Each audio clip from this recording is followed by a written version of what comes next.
Do you have kids? Do you want them? Could you afford them? A new global study by the United Nations has found that 1 in 5 people haven't had or expect they won't have the number of children that they want. And they say the main reasons for this are the cost of being a parent and not being able to find a suitable partner. So on today's episode, we're going to look at which countries have been most impacted by falling fertility rates and what they can do to address it.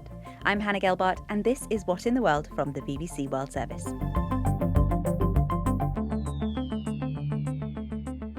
And joining me here in the studio is the BBC's population correspondent, Stephanie Hegarty. Hello, welcome back. Hey, thanks for having me again. So we're talking about fertility rates, which we know have been declining for decades. What do we actually mean by fertility rates, and is that different to birth rates? So fertility rate is the average number of children a woman will have over the course of her lifetime or her reproductive years. And that's different from, say, fertility as an idea, which is your ability or not to conceive. There's biological fertility. There's also things like social fertility. So you may have health problems that stop you from conceiving, but you also may not have a partner. And what is significant about this study?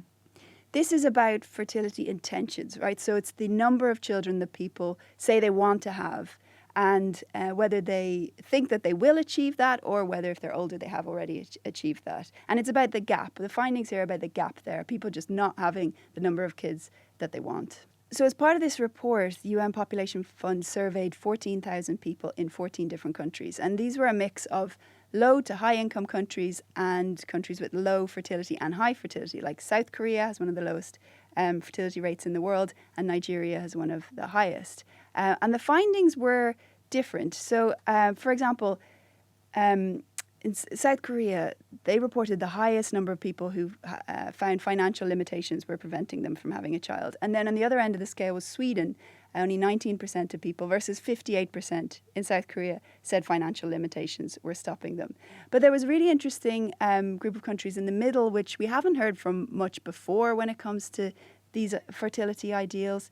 Places like India and Indonesia, where people are reporting, again, financial limitations, but lots of other issues that are stopping them having the number of kids that they'd like. Was it just women who were asked, and from a range of ages as well? It was all adults, and men and women. But when it comes to trying to find conclusions from different age groups, it's difficult because the sample sizes were too small. But this is just a pilot study, and UNFPA plans to do more research in 50 countries actually later in the year. So what the UNFPA said here is that most people want 2 or more children, and a lot of people aren't fulfilling that. And what does that mean if we're not having 2 or more children? Well, it means that essentially from a human rights perspective, people aren't fulfilling their life ideals.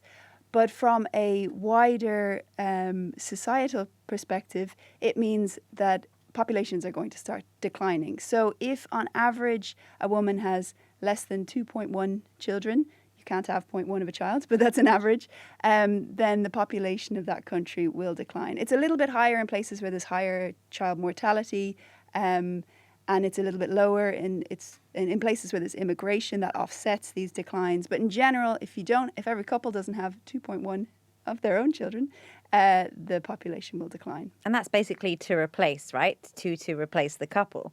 Exactly, yeah. And the main reason that people have talked about are financial reasons.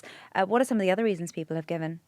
So overwhelmingly, it was financial reasons, things like housing and job insecurity and the costs of having a child. And the costs of having a child have increased so much generation on generation, not just because things like education are getting more expensive, but our expectations of parenting are changing. So I spoke to a couple in India who've been toying with the idea of having a second child for 5 years now, since their daughter was born.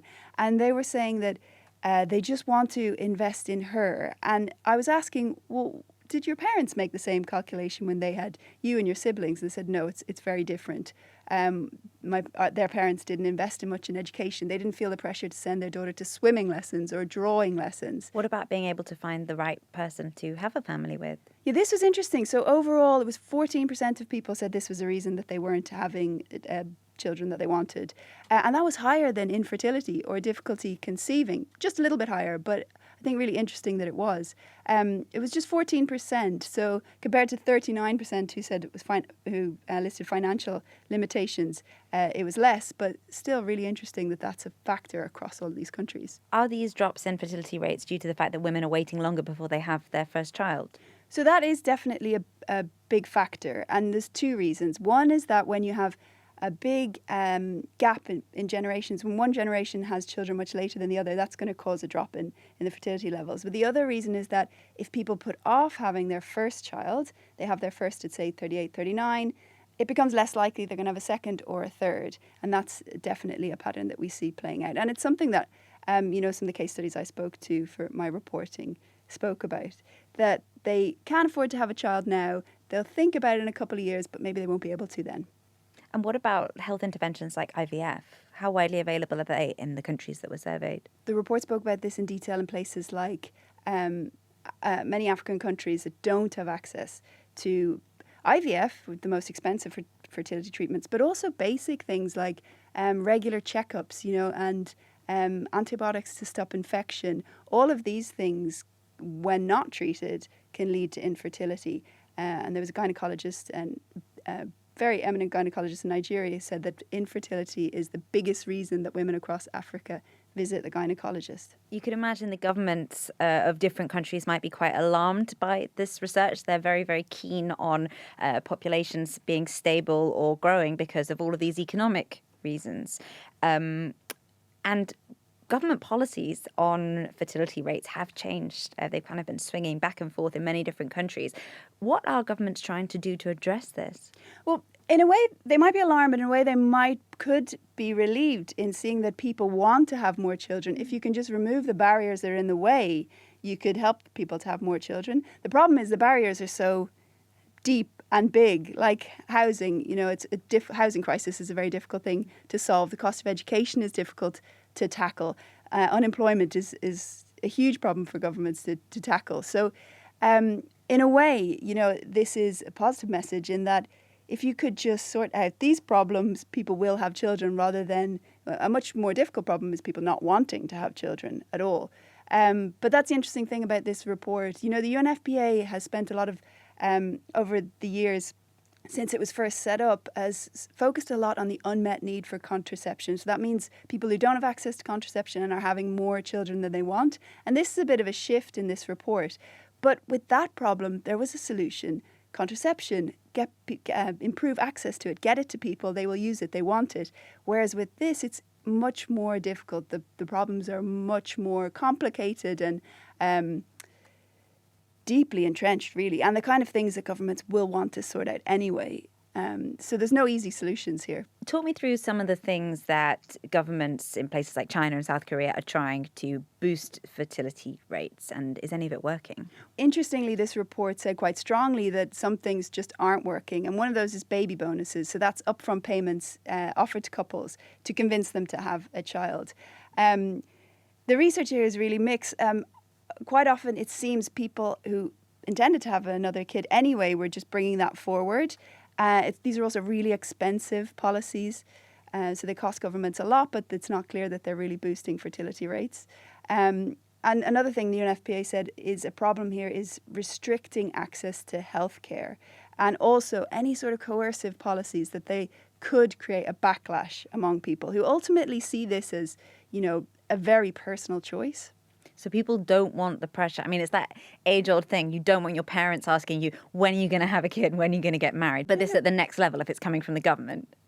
Yeah, so they were warning against these kind of knee-jerky, panicky responses that will just put people off. Nobody wants, like you say, their parents, let alone their government, telling them what to do in their personal family and sex life. But if a lot of this is financial, there are things that the government can do. If it's in terms of, maternity leave or tax breaks or things like that. It's interesting, though. There's been a lot of research on what works and what doesn't work. And in the 90s, the Nordic countries put a lot of effort into gender equal policies. So they have really advanced maternity and paternity leave policies. And a general culture where mums and dads have a more equal role in parenting. Dads will as often leave the office if a kid is sick as mums will. And that did have a boost in fertility in the 90s and 2000s. But that has fallen back a little bit. So all of the research into this just seems to find again and again that it's so complex. Those policies are good for a host of other reasons, but they don't seem to be having a huge effect on fertility. At the same time, a body like the UN would advise that those are good policies to pursue, and is kind of reluctant to say that they aren't working, I think. But yeah, it's an area that's being very, very heavily researched, and it's just incredibly complex. We did an earlier episode of the podcast about how China had a matchmaking app, right, to get more couples to meet up in an attempt to increase fertility rates. Do these kind of more radical policies work? If you look at the results of this study, take South Korea, for example, 58% of people saying they're not having the number of kids they want because of the costs, financial limitations. And I've spoken to people there, and what comes up again and again is the cost of education. All these grind schools the parents feel pressured to send their kids to. And they're really expensive. But interestingly, the government in South Korea isn't really interested in tackling that. And that's something concrete that they could do. But I've spoken to people there who say that's the jewel in our crown. Our education system is what dragged our country from low to middle to a high income country. So they're proud of it. And without the kind of willingness to tackle big things like that, like your education system, like housing, like unemployment, I can't see anywhere making a dent on this. Stephanie, thank you so much. Thanks for having me. That is it for today's episode. Thank you for joining us. I'm Hannah Gelbart. This is What in the World from the BBC World Service.